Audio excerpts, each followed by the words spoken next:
Hi viewers, அஸ்ஸலாமு அலைக்கும் வரஹ்மத்துல்லாஹி வபரகாத்துஹு. Welcome to Kayal vision. இன்றைக்கி நம்ம ரமலானுடைய இரவு நேர காட்சிகளில் சில விஷயங்களை பார்க்க போகிறோம். அதில் பார்த்திங்கன்னா ஒரு மதரசா, அதாவது குர்ஆனை மனனம் செய்யக்கூடிய ஹாஃபில்கள் நிறைந்திருக்கக்கூடிய நூற்றுக்கணக்கான ஹாஃபில் மாணவர்களை உருவாக்கிய ஒரு மதரசா பற்றி பார்க்க போகிறோம். ஒரு 2-3 வணிக வளாகங்களையும் பார்க்க போகிறோம். இந்த வீடியோ ரொம்ப இன்ட்ரெஸ்டிங்காக இருக்கும், பயனுள்ள வீடியோவாக இருக்கும். இந்த வீடியோவை ஸ்கிப் பண்ணாமல் கடைசி வரைக்கும் பாருங்கள், என்ஜாய் பண்ணுங்கள்.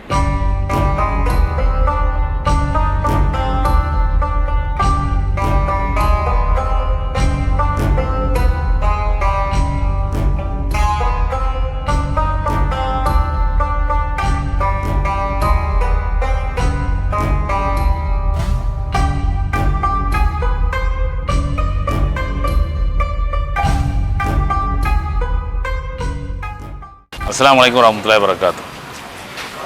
இப்போது அல் ஜாமில் அஸ்ஹர் ஜும்மா மஸ்ஜித் பள்ளிவாசல் முன்னாடி நம்ம நிற்கிறோம். அல் ஜாமில் அஸ்ஹர் ஜும்மா மஸ்ஜிதை பொறுத்த வரைக்கும் ஆண்டாண்டு காலமாக இளம் சிறார்களை நல்ல ஹாஃபில்களாக உருவாக்க வேண்டும் என்ற எண்ணத்தின் அடிப்படையில் இங்கே ஒரு ஹிஃப்லு பிரிவு செயல்பட்டு கொண்டிருக்கிறது. ஏன்னா இன்றைய காலகட்டத்தில் இளம் சிறார்கள் வழிதவறி மார்க்கத்தை அல்லாத ஒரு கலாச்சாரத்தின் பக்கம் போய்கொண்டிருக்கிற அந்த சூழ்நிலையில் மார்க்கத்துக்கு உட்பட்டு குர்ஆன் அந்த பேஸில் அந்த மக்களுடைய வாழ்க்கை வர வேண்டும் என்பதற்காக அவங்கள நல்ல ஒரு ஹாஃபில்களாக உருவாக்கி கொண்டிருக்கிறது இந்த ஜாமில் அஸ்ஹர் நிர்வாகம். அந்த அடிப்படையில் பல நூறு மாணவர்கள் இந்த மதரசாவிலேருந்து வெளியேறியிருக்காங்க ஹாஃபில்களாக. இந்த நோன்பு காலம்னு வந்துட்டால் அவங்களுடைய அந்த திறமையை நம்முடைய மக்களுக்கு எடுத்துக்காட்டும் விதமாக, ஊக்கப்படுத்தும் விதமாக அவர்களை தொலை வைக்கும்படி ஊக்கப்படுத்தி அவர்கள் ராகத்தோடு இந்த கிராத்தோடு பிற மக்களுக்கும் அந்த உணர்வு வர வேண்டும் என்ற எண்ணத்தின் அடிப்படையில் இந்த இரவு தொழுகையை அவர்களை தொலை வைக்குமாறு இந்த நிர்வாகம் ஏவுகிறது. இப்போவும் தொழுவு நடந்துக்கிட்டு இருக்குது. அந்த இளம் சிறார்கள், குர்ஆனை முடித்தவர்கள், 15 ஜுஸ் முடித்தவங்க, ஃபுல்லாக முடித்தவங்க, தௌர் கொடுக்கக்கூடியவங்க, அவங்களுக்கான உள்ள வாய்ப்பு கொடுக்கப்பட்டு அவங்க தொலை வச்சுக்கிட்டு இருக்கிறாங்க. இன்னும் குறிப்பாக சொல்லப்போனால் இஸ்லாத்தை ஏற்றுக்கொண்ட சில சகோதரிகளுடைய பிள்ளைகளும் இங்கே படிக்கிறாங்க. அவர்களுக்கும் தொலை வைக்கக்கூடிய வாய்ப்பு, ஏன்னா இஸ்லாம்னா சமத்துவம், சகோதரத்துவம், அந்த அடிப்படையில் அவர்களுக்கும் பாகுபாடு இல்லாமல் தொலை வைக்கக்கூடிய வாய்ப்பை இந்த ஜாமில் அஸ்ஹர் நிர்வாகம் வழங்குகிறது. அல் ஜாமியுல் அஸ்ஹர் தஹ்ஃபீதுல் குர்ஆனுல் கரீம். இந்த மதரசாவில் பார்த்திங்கன்னா கிட்டத்தட்ட 85 மாணவர்கள் ஓதிட்டு இருக்காங்க. ஹிஃப்லு பிரிவு தனியாக இருக்குது, குழந்தைகளுக்கு தாலீம் குர்ஆன் அதுவும் தனியாக இருக்குது. கிட்டத்தட்ட நூற்றுக்கணக்கான மாணவர்களை உருவாக்கி ஹாஃபில்களாக்கி இந்த மதரசாவிலேருந்து அனுப்பியிருக்காங்க. இதில் உள்ள முக்கியமான சிறப்பம்சம் என்ன அப்படின்னு சொன்னால், இங்கே ஓதக்கூடிய அந்த மாணவர்களை இங்கே நடக்கக்கூடிய தராவீஹ் தொழுகையில் இமாம்களாக்கி தொலை வைக்கிறாங்க. அது ஒரு பெரிய ஆப்பர்ச்சுனிட்டி கொடுக்குறாங்க. காரணம் என்னென்னு சொன்னால், அந்த மாணவர்களுடைய அந்த ஓதக்கூடிய தன்மை, மனன சக்தி, அந்த மனன சக்தி இன்னும் அதிகரிக்கிறதுக்காகவும் கூச்சம் இல்லாமல் ஓதக்கூடிய அந்த ஒரு தன்மையை கொண்டு வரணுங்கிற ஒரே காரணத்துக்காக வேண்டி இந்த மாதிரி ஹாஃபில்களை ஆப்பர்ச்சுனிட்டி கொடுத்து தராவீஹில் தொழுக வைக்கிறாங்க. இப்போது அந்த மாணவர்கள் கூட தான் நம்ம நிற்கிறோம். உங்கள் பேர்? கிதர் முகமது. கிதர் முகமது. இந்த மதரசாலே ஓதுனீங்க? ஆமாம். ஹிஃப்து முடிச்சிட்டிங்களா? முடிச்சு. எத்தனை தவர் கொடுத்தீங்க முதல்ல? 10 தவர் முடிச்சிங்க. 10 தவர். ஒரு தவறுங்கிறது முழு குர்ஆனை பாராயணம் செய்யக்கூடியது. 10 முறை முழு குர்ஆனை மனனம் பார்க்காம ஓதி முடிச்சிருக்கிறாரு. இந்த மாதிரி நூற்றுக்கணக்கான மாணவர்கள் இங்கே இருக்கிறாங்க. இப்போ இவர் ஒரு வசனம் ஓதி காட்டுவார். எப்படி இருக்குங்கிறது நீங்களே பாருங்கள்.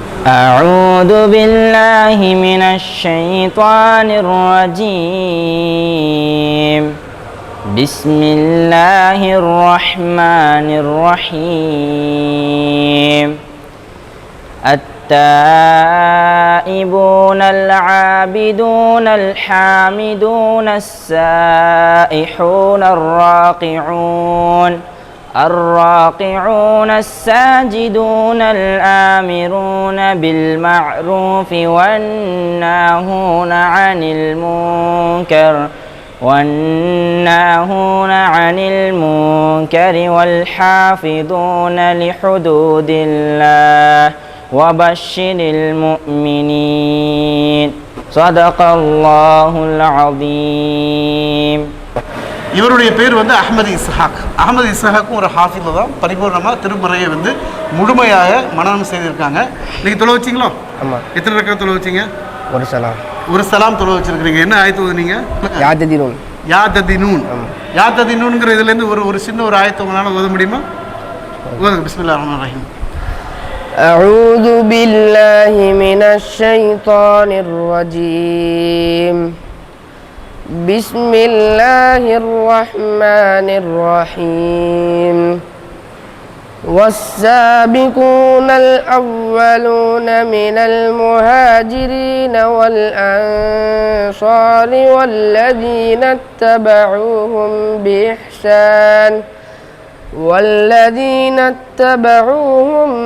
بإحسان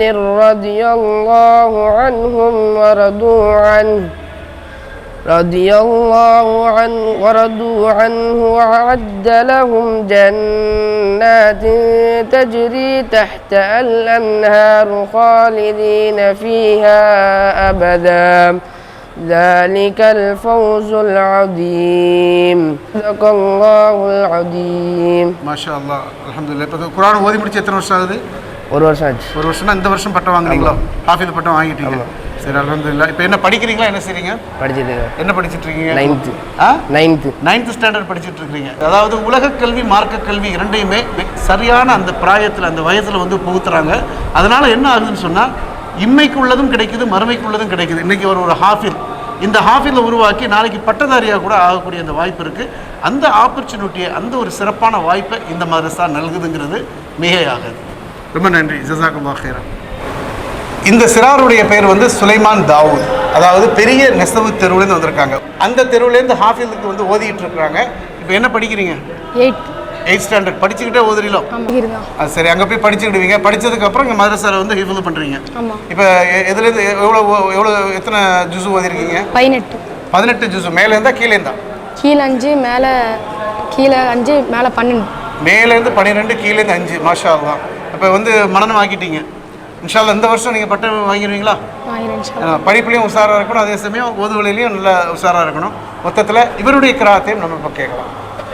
أعوذ بالله من الشيطان الرجيم بسم الله الرحمن الرحيم وإذ يرفع إبراهيم القواعد من البيت وإسماعيل ربنا تقبل منا إنك أنت السميع العليم ربنا واجعلنا مسلمين لك ومن ذريتنا أمة مسلمة لك وارنا مناسكنا وتب علينا إنك أنت التواب الرحيم ربنا وابعث فيهم رسولا منهم يتلو عليهم آياتك ويعلمهم الكتاب والحكمة ويزكيهم إنك أنت العزيز الحكيم صدق الله العظيم. இப்போ வந்து இந்த சிறார்கள் ஓதுன அந்த குர்ஆனுடைய இதை கேட்டோம். ரொம்பவே அழகாக இருந்துச்சு. இனிமையாக ஓதுனாங்க. தஜ்வீது பிரகாரம் அந்த உச்சரிப்பெல்லாம் ரொம்பவே தெளிவாக இருந்துச்சு. மதரசாவுடைய உஸ்தாத் இருக்கிறாங்க. உங்கள் பேர் சொல்லுங்கள். முகமது சுலைமான். சரி, இப்போ இந்த மதரசாவில் வந்து இப்போதைக்கு எத்தனை பிள்ளைகள் ஓதிட்டு இருக்காங்க? இப்போதைக்கு வந்து 85 பிள்ளைங்க ஓதிட்டு இருக்காங்க. இந்த வருஷம் ஒரு 15 பசங்க வந்து ஹாஃபிஸ் ஆகிட்டு பட்டம் வாங்கி வெளியே இருக்காங்க. இன்னும் ஒரு 15 பசங்க வந்து டோருக்காக வெயிட்டிங்கில் இருக்காங்க. இன்ஷால்லா அவங்க அடுத்த வருஷம் என்ன செய்வாங்க, பட்டம் வாங்குவாங்க இன்ஷால்லா. இந்த மதரசா பற்றி சொல்லுங்கள். இந்த மதரசா பற்றி சொல்லணும்னா வந்து இந்த மதரசா வந்து 2000 ஆரம்பித்தாங்க. 2000 ஆரம்பித்து இப்போதைக்கும் மதரசா நடந்து கொண்டு இருக்கிறது. இதில் பார்த்தீங்கன்னா வருஷம் வந்து ஒரு 10 பசங்க வெளியாகிட்டு இருக்காங்க. ஒவ்வொரு வீட்லேயும் வந்து ஒவ்வொரு மாணவர்கள் கண்டிப்பாக ஹாஃபிஸ் ஆக்கணும்னு சொல்லிட்டு எல்லாத்தையும் கண்டிப்பாக இந்த மதரசாவில் சேர்த்துடுறாங்க. அதனால் 23 வருஷமாக நல்லபடியாக பசங்க மதரசாவில் படிச்சுட்டு போயிட்டு இருக்காங்க. அது இல்லாமல் இந்த மதரசாவில் பொறுத்தவரை இந்த பசங்களுக்கு உலக கல்வியும் இருக்குது, அப்புறமேட்டு வந்து ஹிஃப்லும் மார்க்க கல்வியும் இருக்கிறது. எப்படின்னா வந்து ஸ்கூலுக்கு போயிட்டு இந்த பசங்க ஓதிட்டு இருக்காங்க. சொல்ல போனால் ஸ்கூலும் கட் ஆகாது, எதுவும் இல்லை. அப்போ ஸ்கூலும் மிஸ் ஆகாது. இவங்க சிறு வயசுலேயே வந்து ஹாபிஸ் ஆகிட்டு வெளியே போகும்போது அவங்களுக்கு கூட வந்து ஒழுக்கமும் நல்ல குணங்களும் சேர்ந்து வந்துடுது. குர்ஆன் மனப்பாடம் பண்ணிட்டாங்கன்னா இவங்க ஸ்கூலுக்கு போகும்போது அவங்க அங்கே மனப்பாடம் பண்ணுறது எல்லாமே ரொம்ப ஈஸியாக இருக்கும். ஏன்னா கல்வி குர்ஆன் ஃபுல்லாக மனப்பாடம் பண்ணதுனால அந்த ஸ்கூல் புத்தகம் பொறுத்த ரொம்ப ஈஸியாக மனப்பாடம் இங்கேயே கொடுத்துட்றீங்க. நம்ம எல்லாமே இங்கேயே கொடுத்துருவாங்க. அவங்களுக்கு பள்ளிக்கூடம் வந்து ரொம்ப இலகுவாக இருக்கு, ரொம்ப இலகுவாக இருக்கும். அது மட்டும் இல்லாமல் ஒழுக்கமாகவும் இருப்பாங்க பசங்க. ஒவ்வொரு பசங்களுக்கு நம்ம ஹிஃப்ஸ் பசங்க முடிச்சு போன பசங்க டிஃப்ரெண்ட் தெரியும். ஹாஃபிஸா பசங்களாக இருக்கிறதுனால. ஏன்னா அவங்க ஒழுக்கம் சேர்த்து சொல்லிக் கொடுக்குறோம். நம்ம நிறைய பட்டதாரிகள் வந்து ஹாஃபிஸ்கள் தான் நம்ம ஊரில். ஆமாம், நம்ம இந்த ஊரில் பார்த்தீங்கன்னா டாக்டராக இருக்கட்டும், இன்ஜினியராக இருக்கட்டும், நிறைய பேர் ஹாஃபிஸாக தான் இருக்காங்க. அது பெரிய சிறப்பு இந்த ஊரில் இருக்குது சொல்ல போனால். அல்ஹம்துலில்லாஹ். தாராளமாக நீங்களும் உங்கள் பிள்ளைகளை இந்த மாதத்தில் சேருங்க. இன்ஷா அல்லாஹ் எங்களை போலையும் அவங்க வந்து நல்ல ஹாஃபில் ஆவாங்க இன்ஷா அல்லாஹ். சரி, ஜஸாக்கல்லாஹ் ஹைரா. ரொம்ப நன்றி. அஸ்ஸலாமு அலைக்கும் வரஹ்மத்துல்லாஹி வபரகாத்துஹு. அனைவருக்கும் ரமலான் நல்வாழ்த்துக்கள்.